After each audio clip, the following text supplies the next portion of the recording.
She was 27 years old. She taught second grade at Centerville Elementary in St. Mary Parish, Louisiana. She drove a 1976 Buick Skylark with a crack in the passenger side window she kept meaning to fix. And every Christmas, she hand-wrote recipe cards for her mother. The same chicory coffee cake her grandmother had made since before either of them was born, and signed each one with a small magnolia drawing she pressed beneath her name. That is not the story of a woman who vanished. That is the story of a woman whose identity was stolen while her mother was grieving her. And it would take 16 years, a cardboard box in a dead woman's hallway closet, and a single licked envelope to finally expose the man who had been standing at the family's kitchen table the whole time. But before we get to any of that, we have to go back to the spring of 1982. Because to understand what was done to Renee Arsenault, you first have to understand who she was and what she meant to the people who loved her. Centerville, Louisiana sits at the edge of the Atchafalaya Basin in St. Mary Parish. In that particular stretch of south-central Louisiana, where the land is so flat and the sky so wide that a storm front can be watched for an hour before it arrives. In March of 1982, the air still carried the smell of burning cane. The sugar harvest was months behind, but the fields held the memory of it, and the live oaks along the parish roads were beginning to put out that first pale green of early spring. It was a Catholic community, deeply so, the kind of place where the church calendar organized the year as much as the actual one, where Ash Wednesday was observed more solemnly than most national holidays, and where a family's pew at St. Joseph's was understood to belong to them the way a house did. Families in St. Mary Parish kept track of each other across generations. You knew whose grandmother had grown up on which road. You knew whose father had worked the docks at Morgan City. The community was woven that tight. Renee Arsenault was the youngest of 4 children born to Agnes and Fernand Arsenault, a sugar mill worker who had died of a heart attack in 1976, leaving Agnes alone with a house on Bayou Teque Road, and a community that showed up with casseroles for 3 weeks and then slowly resumed its ordinary life around her. Agnes had managed. She was that kind of woman. She kept a rotary phone on the kitchen wall with a long cord that reached to the table, and a small notepad beside it where she wrote down the things people told her when they called, because she believed that what people said deserved to be remembered. Renee, the youngest, had stayed closest to home. She had gone to college in Lafayette, 40 miles away, and come back to teach. She had her mother over for Sunday dinner every week without exception. She called her on Thursday evenings, just to talk, no particular reason, just because she liked her mother's voice and had never stopped finding comfort in it. Agnes would have the evening news on in the background, one of 3 channels available, the anchor she had watched since the early 1960s, and she would turn the volume down when Renee called, and not turn it back up until they had said everything there was to say. Renee was known in the parish for the specific, patient energy she brought to her classroom. The parents of her students talked about her the way people talk about a teacher who has changed something in a child, carefully, gratefully, with a specificity that distinguishes real admiration from politeness. She noticed things. She kept a drawer in her desk full of granola bars for kids who came in hungry and never made a production of it. She had been teaching for 4 years and had already become the kind of fixture that the school didn't want to imagine replacing. She had been dating a man named Warren Thibodeau for 14 months. He was 31, a heavy equipment operator who worked for a road contractor out of Franklin. He had been introduced to her through mutual friends at a crawfish boil in January of 1981, and by spring he was appearing at Sunday dinners, passing the bread, helping Agnes carry dishes to the kitchen, sitting in the living room after supper, in the particular way of a man making himself comfortable in a place he intends to stay. Agnes found him agreeable enough. He was quiet. He was handy. He had fixed the gutter on the back side of her house without being asked. She would remember later that she had not loved him, and had not loved him. He had been, to her, simply the man Renee had chosen, and she had extended him the provisional trust that mothers extend to the people their children love. That last Sunday dinner was March 7th, 1982. Renee had made red beans and rice and left just after 6 in the evening to drive back to her house 12 miles away. It was still light. She had kissed her mother on the cheek in the doorway. Agnes had watched the Buick Skylark back out of the gravel drive and turn south on Bayou Teque Road. She never arrived home. At 7:45 the following morning, a colleague of Renee's named Pat Fontenot arrived at Centerville Elementary and noticed immediately that Renee's classroom was dark and her car was not in the lot. Renee was never late. Pat went to the office. The principal called Renee's home number. It rang 8 times. He called Agnes. Agnes said she had left at 6 the previous evening. She said she would drive to Renee's house herself. She did. The house was locked. The Buick was not in the driveway. Agnes called the St. Mary Parish Sheriff's Office at 8:20 a.m. A deputy was dispatched. By 10:30, the Buick Skylark had been found on a parish road 3 miles east of Centerville, nosed into a shallow drainage ditch at the edge of a cane field. The engine was off. The door on the driver's side was open. Renee's purse was on the seat. Her school satchel, the canvas one with her initials embroidered near the clasp that Agnes had given her for Christmas, was on the back seat. The key was in the ignition. Renee was gone. The search lasted 4 days. Volunteers from 4 parishes came. Members of St. Joseph's organized into grids. The sugarcane fields and the bayou corridors were walked by hundreds of people. The St. Mary Parish Sheriff's Office contacted the Louisiana State Police. A detective from the state was on the ground by the 2nd day. They did not find her. The lead investigator assigned by the Sheriff's Office was a 15-year veteran named Deputy Marcus Fontenelle. He was a methodical man who had worked homicide cases before and understood the arithmetic of the first 72 hours. He moved quickly. The persons of interest in the initial investigation narrowed to 3, a neighbor of Renee's with a prior record for disorderly conduct, a recently fired school district employee who had been removed following a complaint, and Warren Thibodeau. Thibodeau was interviewed at the sheriff's office on the 3rd day. His account was this: he had not seen Renee on the evening of March 7th. He had been at a friend's house in Patterson watching a boxing match on television. He named 2 friends who confirmed this. He submitted to the interview calmly. He expressed the appropriate devastation. He was emotional at the right moments and composed at others. He was released. The neighbor with the prior record had an alibi that held. The district employee had been in Baton Rouge at a family funeral, confirmed by a funeral home registry and 3 relatives. By the end of the first month, every lead Fontenelle had pulled had gone cold without breaking. What Marcus Fontenelle did not know, what no investigator in 1982 had the means to know, was that Warren Thibodeau had been on Bayou Teque Road that Sunday evening. He had been there, and after the search ended and the volunteers went home and the Skylark was towed to the impound lot and the parish gradually resumed its ordinary motion, Thibodeau did something that had no precedent in any case Fontenelle had ever worked. He stayed. He continued attending Sunday dinners at Agnes Arsenault's house. He helped her with her gutters. He sat in her living room. He accepted her coffee.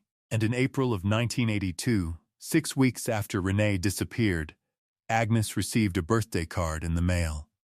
It was signed Renee. Agnes held the card for a long time. Her daughter's name, written in what looked like her daughter's hand. A magnolia drawn beneath the signature, just as Renee had always done. Agnes showed it to her son Clement, who drove in from Lafayette that weekend. He held it too. They did not know what to think. They did not want to know what to think. They told themselves that Renee was alive somewhere, that she had sent this card from wherever she was, that this was proof of something good. The alternative was not something they could hold. More cards came. Christmas 1982. Agnes's birthday in 1983. Mother's Day. Each one signed Renee, each one with the magnolia drawing. Each one postmarked from different towns across Louisiana, Opelousas, Lake Charles, Thibodaux. Agnes kept every one. She kept them in a shoebox on the closet shelf, and she read them when the silence in the house became too large. She told the sheriff's office about them. Marcus Fontenelle documented them. He submitted one to the state crime lab. The handwriting analysis in 1982 was inconclusive.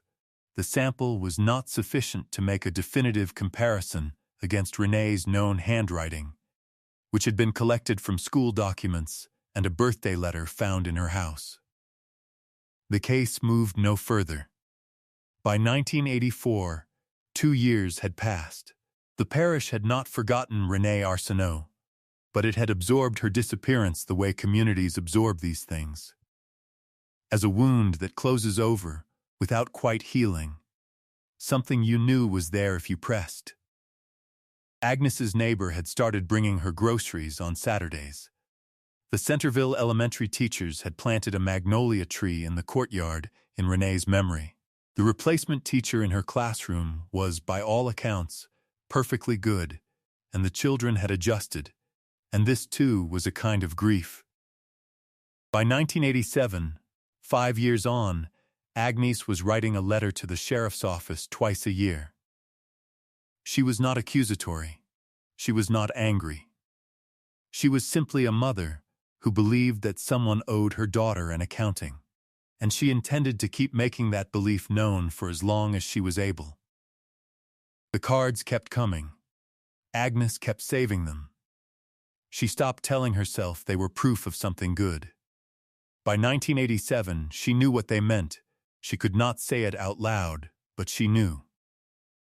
Warren Thibodeau had stopped coming to Sunday dinners by the end of 1983, citing work that had taken him further south, toward the refineries. He sent Agnes a Christmas card of his own that year. She did not write back. By 1991, 9 years after Renee's disappearance, Agnes Arsenault had developed the particular opacity that settles on people who have lived too long inside an unanswered question. She was not withdrawn. She was still in her pew at St. Joseph's every Sunday, still making groceries at the same market where she had shopped since 1958. But there was a layer of something behind her eyes that had not been there before. Her daughter Claire, who lived in Houma, drove to Centerville twice a month. She watched her mother carefully. She worried. The shoebox of cards from Renee was still on the closet shelf. By 1995, 13 years after that March evening, Agnes Arsenault died of congestive heart failure at Ochsner Medical Center in New Orleans. She was 71 years old. She did not have an answer. She had cards in a shoebox and a photograph of Renee on the kitchen table and a magnolia tree growing in a school courtyard. And none of it was justice. And she knew it. And she had kept asking anyway, until she couldn't ask any more. That is the only word for what Agnes Arsenault was.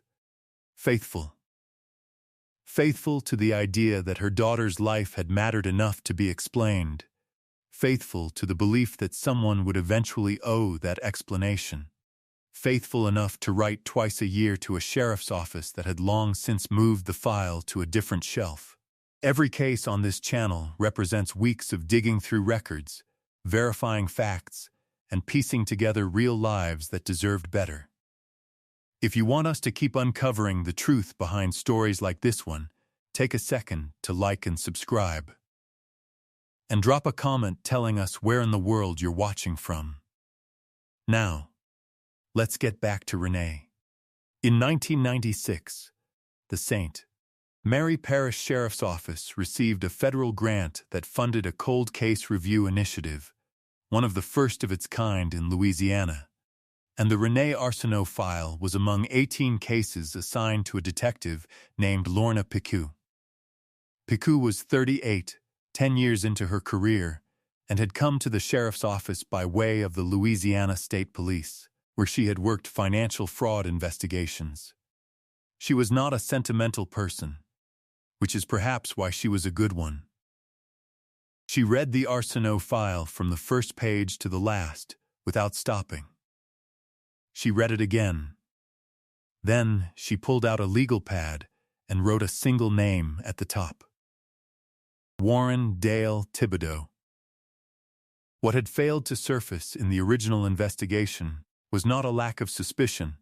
Marcus Fontenelle had noted in the file that Thibodeau's alibi, while confirmed, had been provided by friends rather than independent witnesses, and that Thibodeau's composure during interview had struck him as studied.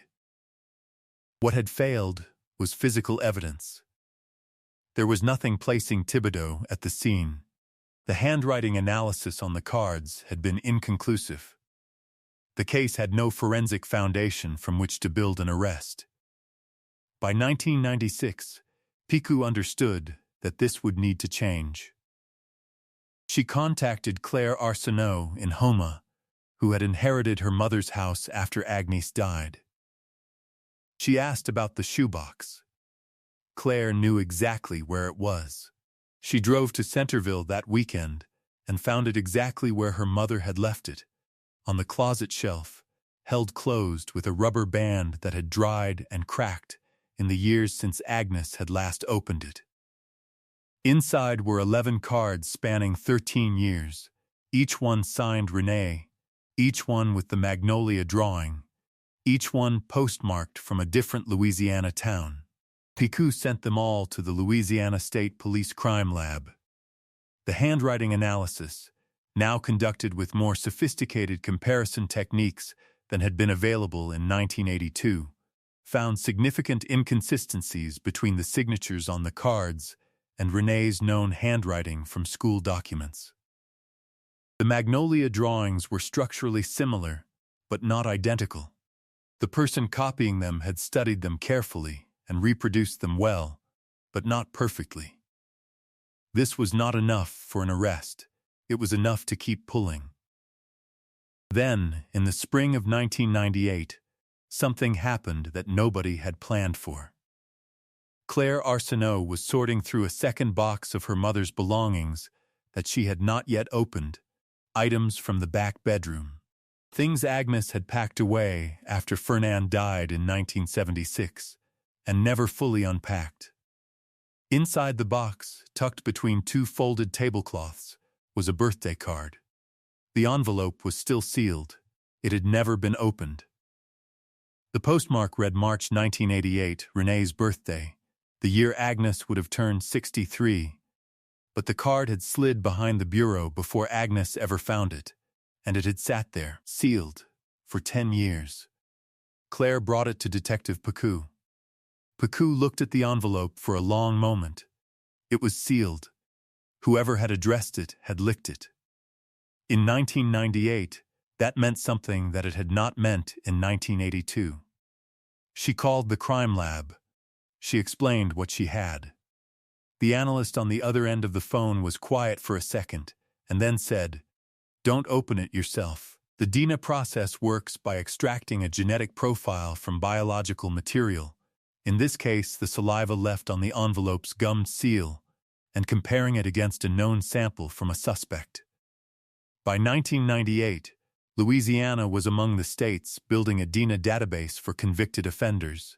Warren Dale Thibodeau had been convicted of aggravated battery in 1994 in Terrebonne Parish, and had submitted a DNA sample as required by state law. His profile was in the system. The envelope seal yielded a sample. The sample was run against the database. It matched Thibodeau. Detective Picou was at her desk on a Tuesday morning in October 1998 when the results came through. She read the document twice. She set it down flat on the desk.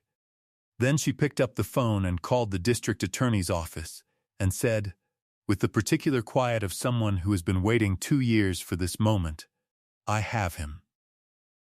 The investigation that followed was careful and complete. Records confirmed that Warren Thibodeau, in the years following Renée's disappearance, had moved between Terrebonne, Saint Mary, and Assumption parishes. He had worked intermittently in the oil field service industry and had 2 prior arrests before the 1994 battery conviction. Investigators established through post office records that the cards postmarked from various Louisiana towns had been mailed from locations along routes consistent with Thibodeau's known movements in each of those years. A search of his property in Thibodaux, Louisiana, he had moved there in 1990. A detail investigators noted with the particular dark irony these cases occasionally produce, yielded several items that had belonged to René. Among them was a recipe card in Renée's handwriting, the chicory coffee cake, the one she had made every Christmas for her mother. He had kept it. Warren Dale Thibodeau was arrested on a Friday morning in February 1999 at his home in Thibodaux, Louisiana, by a combined team of St. Mary Parish investigators and Louisiana State Police. He was 62 years old. He answered the door in slippers. He looked at the arrest warrant and at the officers holding it, and he said nothing. He was handcuffed in his doorway on a gray February morning, 17 years after the Sunday evening on Bayou Teque Road. René Arsenault's remains had never been found, and Thibodeau refused throughout the investigation and trial to say where he had put her. He entered a not guilty plea and maintained it through proceedings that lasted nearly 2 years. The state's case rested on DNA evidence, handwriting analysis, the physical items recovered from his property, and the testimony of 3 witnesses who placed his vehicle in the vicinity of Bayou Teque Road on the evening of March 7, 1982. Witnesses whose accounts had never been properly collected in the original investigation, because investigators at the time had not canvassed that particular stretch of road with sufficient thoroughness. Warren Dale Thibodeau was convicted of first-degree murder in January 2001 and sentenced to life in prison without possibility of parole. The verdict was read on a Thursday afternoon in Franklin, Louisiana. Claire Arsenault was present. She was 54 years old. She sat in the gallery and held a photograph of her mother, Agnes, taken in the 1970s. Before Fernan died, before René disappeared, before any of it, and when the foreman read the word guilty, Claire closed her eyes and kept them closed for a long time. There is something that has to be said about what Warren Thibodeau did to Agnes Arsenault in those 13 years. The crime itself, what he did on the road that March evening, was one kind of evil. What he did afterward was something else. He sat in her kitchen and drank her coffee. He fixed her gutters. He sent cards signed in her daughter's handwriting and watched her receive them and cling to them and read them in the dark when she could not sleep. He gave her something that was not hope. It was the performance of hope, a constructed mercy that was its own cruelty. He allowed her to believe, for 13 years, that René might be somewhere, alive, remembering her mother's birthday. He chose that. Deliberately and repeatedly, across 13 years, he chose to stand close enough to her grief to feel its warmth and use it. Agnes never had her answer. That is the truth of this case that justice cannot repair. The verdict came 4 years after she died. The shoebox she kept on the closet shelf, the one she opened in the dark, she kept it because she believed the cards inside were from René. She died believing that. It was the only mercy she was allowed, and it was a mercy he had manufactured. Renee Arsenault was 27 years old. She had a classroom full of second graders who brought her drawings and left them on her desk. She had a mother who set a place for her at Sunday dinner and called on Thursday evenings just to hear her voice.